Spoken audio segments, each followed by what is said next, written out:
ஆனால் உங்கள்கிட்ட வந்து கடல் வந்து ஒரு வரம் கேட்டார்னா நீங்கள் என்ன வரம் சொல்லுவீங்க? நோய் நொடி இல்லாமல் உடம்பு இதே மாதிரி கடைசி வரைக்கும் இருக்கணும்னு தான் கேட்பேன், வேறு ஒன்றும் இல்லை. ஸோ வாழ்க்கையில் மறக்க முடியாத சம்பவம் இது என்னோட ஃபர்ஸ்ட் லவ் தான். ஃபர்ஸ்ட் லவ் யார் லவ் பண்ணீங்க? என் ஃப்ரெண்டை ஒருத்தவங்க லவ் பண்ணேன், அவங்க மிஸ் பண்ணிட்டு போயிட்டேன், அவ்வளோதான், வேறு ஒன்றும் இல்லை. அதான் இப்போ லவ் பண்ணுறீங்களா? இப்போ கல்யாணம் ஆயிடுச்சு. கல்யாணம் ஆயிடுச்சா? அவங்களுக்கு வேறு ஒருத்தரோட, எனக்கு வேறு ஒருத்தவங்களோட.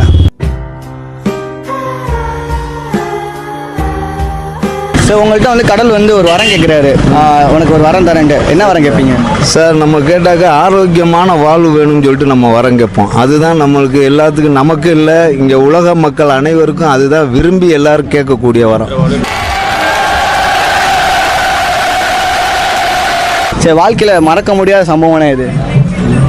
வாழ்க்கையில் மறக்க முடியாத சம்பவங்கள் நிறைய இருக்குது. அதில்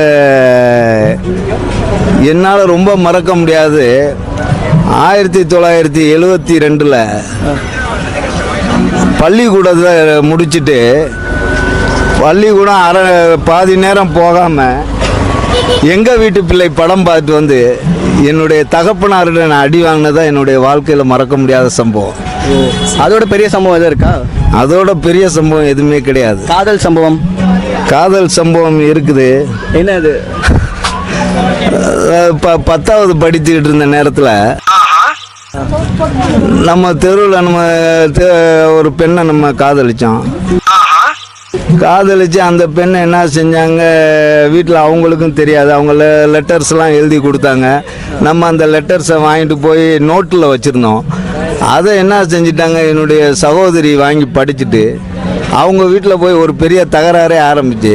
அதான் உங்களுக்கு மறக்க முடியாத சம்பவம்? முடியாத சம்பவம். வேறு எதாவது சம்பவம்? வேறு அடுத்த லவ், செகண்ட் லவ்? செகண்ட் லவ்லாம் எதுவும் கிடையாது, ஃபர்ஸ்ட் லவ் தான். ஃபர்ஸ்ட் லவ், செகண்ட் லவ் அதுக்கு மேலே லவ்லாம் பண்ணுறது இல்லை? அதுவும் பண்ணக்கூடாதா?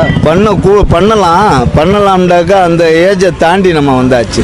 அந்த ஏஜ் முதல் லவ்வே வந்துட்டு இதாகி அப்புறம் நம்ம மேரேஜ் ஃபிக்ஸ் பண்ணது அந்த சிறு வயசுலேயே.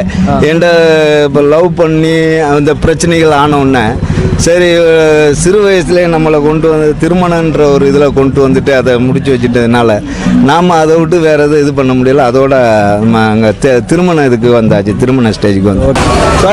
கடல் வந்து ஒரு வரம் கொடுக்குறாரு, நீங்கள் என்ன வரம் கேட்பீங்க? இல்லை, எல்லாத்தையும் வணக்கம் தலை.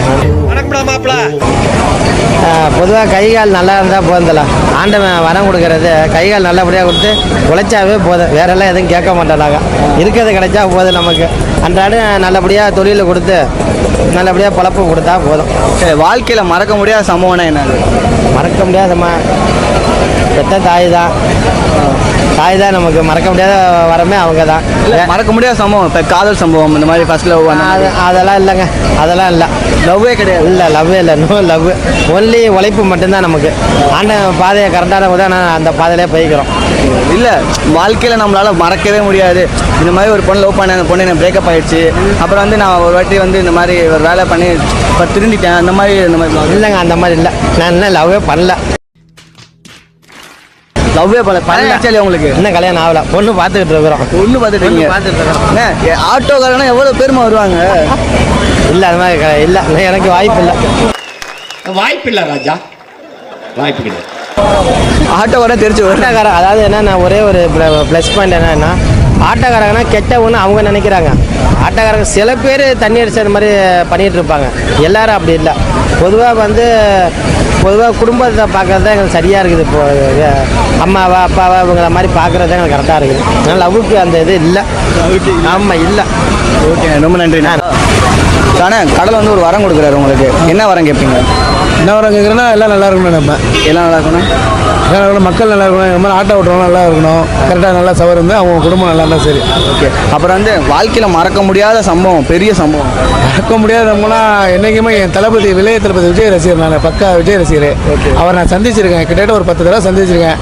அவர் ஆர்கே ராஜா இருக்கிற திருச்சி மாவட்டம்ல நான் மாவட்ட தலைவர், அவர் மூலியமாக நான் பார்த்துருக்கேன். அதுதான் எனக்கு மறக்க முடியாத ஒரு நாள்.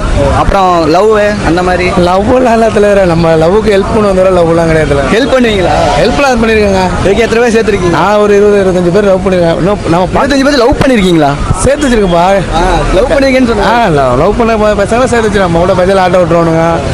பல கடையில் திறக்கல துணி கடை பார்க்குற எல்லாம் நம்மளாம் முடியும். அதுதான் மறக்க முடியாத சம்பவம். மறக்க முடியாத சம்பவம் தலைவர். ஓகே. அப்புறம் வந்து வேறு ஏதோ வேற கல்யாணம் முடிய பிள்ளை 2 பயிலுக்கு. சரி, ஓகே, நன்றி. சொன்னேன் அவங்க கடவுள் வந்து ஒரு வரம் கொடுக்குறாரு. உங்கள்கிட்ட வந்து ஒரு வரம், உனக்கு என்ன வரம் கேட்குறாரு, நீங்கள் என்ன சொல்லுவீங்க? எனக்கு வந்து பையன் பொண்ணு நல்லபடியாக படித்து வேலைக்கு போகணும், நல்ல உத்தியோகத்துக்கு போகணும், அவங்க குடும்பம் சிறப்பாக வாழணும்.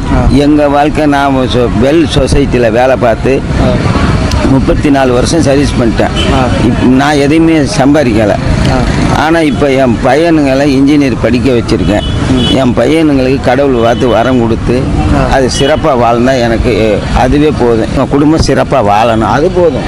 வாழ்க்கையில் மறக்க முடியாத சம்பவம்னா என்னது? கையில் மறக்க முடியாத சம்பவம், காதல் சம்பவம், இந்த மாதிரி அதெல்லாம் இருக்கு. எத்தனை காதல்? ஒன்று தான். ஒன் சைடா? ஆமாம் ஆமாம். டபுள் சைடா ஒன் சைடா? அது ஒன்று காதலிச்சு விட்டாச்சு, அடுத்தது கல்யாணம் பண்ணியாச்சு. காதலிச்சு விட்டது காதல். ஆமாம். இல்லை 2 பேர் லவ் பண்ணீங்களா, நீங்கள் மட்டும் லவ் பண்ணீங்களா? 2 பேரும் தான் பண்ணோம். அப்பயே? அப்போவே. இப்போ இல்லை, இப்போ ஒய்ஃப் தான். ஒய்ஃப் தான். ஆமாம். அது என்ன பிரேக்கப் ஆயிடுச்சா? அது இன்னும் வேற பக்கம் கல்யாணம் பண்ணிட்டு போயிட்டாங்க. பிரேக்கப். எனக்கு பிரேக்கப்பு, அதில் என் தப்பு. நான் வேலையில் இல்லாமல் இருந்தேன். அதனால அவங்க வேலைக்கார மாப்பிள்ளை வரவும் அவங்களுக்கு தரேன்ட்டு போயிட்டாங்க. அப்படியே நீ இப்போ கம்ப்ளீட் ஆகிட்டீங்க. ஆமாம். சரி, ரைட்டு. எங்கே போனாலும் சிறப்பாக இருக்கட்டும்னு 100 ஆண்டு கோடி வாழ்க, நோடி இல்லாமல் வளர்க. அது மாதிரி தான். ஆமாம், அவ்வளோதான். சரி, சொன்னேன் கடவுள் வந்து ஒரு வரம் கேட்குறாரு, உங்கள்கிட்ட ஒரு வரம் கொடுக்குறாரு. சரி, என்ன வரம் கேட்குறீங்க? எல்லாருக்கும் உதவுற மனப்பான்மை வேணும்னு கேட்பேன். அதுக்கப்புறம் அந்த மனுஷன் பிறவி போதுன்னு கேட்பேன். நீங்கள் என்ன கேட்பீங்க? மனுஷனாக பிறந்தா அவனுக்கு ஏழ்மைங்கிற ஒரு உணர்வே வரக்கூடாது அப்படின்னு வைக்கிறேன் சார். ஏன்னு ஒரு 6 அறிவு உள்ள மனுஷனை ரொம்ப வாட்டி வதைக்கிறது அவனுடைய வறுமை தான். சரி, அப்புறம் வந்து வாழ்க்கையில் மறக்க முடியாத சம்பவம்னா என்ன சொல்லுவீங்க? 2 சம்பவம் இருக்குது. என்ன சம்பவம்? ஒன்று வந்து எங்கள் அம்மா இறந்தது, இன்னொன்று என் குழந்தை பிறந்தது. இல்லை, குழந்தை பிறந்தெல்லாம் பெரிய நான் ஒரு பெரிய சம்பவம் கேட்டேன். தம்பி என்னை பொறுத்த வரைக்கும் அதான் சாதாரண மனுஷன்ட்ட போய் கேட்டு போகிறேன், இதுதான் சொல்லுவான். போன வருஷம் குஜராத் போன மாதத்தில் குஜராத்தில் மோர்பியில் தொங்கு பழம் விழுந்துச்சுல்ல, அது அவனுக்கு பெரிய சம்பவம். ஆனால் ஒரு மனுஷன் ஆம்பளை நிரூபிக்கிறதே அவன் குழந்தைய வச்சு தான், புரியுதா இல்லையா? அதனால் அவன் ஆம்பளையை பொறுத்த வரைக்கும், ஆம்பளையாக இருந்தாலும் சரி பொம்பளையாக இருந்தாலும் சரி, அவன் குழந்தையும் அவன் அம்மாவும் தான் அவனுக்கு ரொம்ப முக்கியமான ஒரு விஷயம். ஸோ உங்கள் வாழ்க்கையில் மறக்க முடியாத சம்பவம்? என்னுடைய மனைவியை திருமணம் பண்ண நாள். ஓ, ஏன்னா அவ்வளோ பெரிய சம்பவம் அது? ஒரு வாழ்க்கையோட திருப்பு முனைவே மனைவி தான். அவங்களால தான் வாழ்க்கையே. சரி, லவ் அந்த மாதிரி, லவ் ஃபெயிலியர் அந்த மாதிரி பெரிய சம்பவம்? நான் இயற்கையை மட்டும்தான் லவ் பண்ணுவேன், வேறு யாரையும் லவ் பண்ணுவேன். அடங்கப்பா, இது உலக நடிப்புடா சாமி. இதுவரைக்கும் வந்தாலும் பண்ணதே இல்லை லவ். இதுவரைக்கும் வாழ்க்கையில் பண்ணதே இல்லை லவ். நிறைய கடந்து போயிருக்கு, இல்லைன்னு நான் சொல்ல வரல. ஆனால் இயற்கை மட்டும்தான் என்னை ரொம்ப அதிகமாக பாதிச்சிச்சு. சரி, நீங்கண்ணே? என்னுடைய பிள்ளைங்களுடைய அழகான சிரிப்பை. இல்லை, நீங்கள் இதுக்கு முன்னாடி லவ் பண்ணது அந்த மாதிரி பெரிய சம்பவம்? சின்ன வயசில் லவ் பண்ணது, ஸ்கூல் டைமில்? நான் ரொம்ப லவ் பண்ணது எங்கள் அம்மாவை மட்டும்தான். இல்லை, எல்லாமே எல்லாரும் சொல்லுவாங்க. நீங்கள் சொல்கிறேன் எல்லாமே அப்படி தான் சொல்லுவாங்க. ஃபஸ்ட்டு எல்லாத்துக்கும் அம்மா தான் வந்து first love. Second love wife. நடுவில் லவ் எதுவுமே கிடையாது? எப்படி இருக்கீங்க? ஃபர்ஸ்ட் அண்ட் லாஸ்ட் அவங்க தான். ஃபர்ஸ்ட் அண்ட் லாஸ்ட் அவங்க. பிடிச்ச ஏதோ பாட்டு? நெஞ்சம் உண்டு, நேர்மை உண்டு. எல்லாம் வேண்டாம், நீங்களும் அப்படி நினைச்சீங்க இல்லையா? ஆமா சார். அப்ப நானும் அந்த மாதிரி நினைச்சது தப்பு இல்லையே? இல்ல சார். ராஜா, அது நேரம் வரும் காத்திருந்து பாரு ராஜா, அஞ்சு வாழ்ந்தது போகும் ராஜா. வாழ்க்கையில் மறக்க முடியாத சம்பவம்னா இது? மறக்க முடியாத சம்பவம்னா ஃபர்ஸ்ட் லவ் தான். அடுத்த லவ் இது ஐடியா இருக்கா? அடுத்த லவ்க்கெலாம் இல்லை, இதுவே போதும். உங்களுக்கு வந்து கடவுள் வந்து ஒரு வரம் கொடுக்குறாரு, என்ன வரங்க? நம்ம தான் கடவுளே. சபா, இப்பவே கண்ணை கட்டுது. என்ன ஆகும் சொல்லுங்க? நாளைக்கு மழை பெய்ய போகுது. செக்கில ஆட்டின சுத்தமான உருட்டு. நாளைக்கு மழை போகிறேன். இப்போ நீங்கள் வந்து ஷாப்பிங் போக போகிறீங்க? இல்லை, வீட்டுக்கு போக போகிறேன். போதும், நம்ம கிஜி ஜோகஸ் இருக்காரு. இன்னைக்கு இருப்பாளுக நாளைக்கு போவாளுக, அது நம்மளுக்கு தேவை கிடையாது. நிலைச்சு நிற்கிறது என்னைக்கும் நட்பு மட்டும்தான் சார். நட்பு சாம்ராஜ்யம் மட்டும்தான்.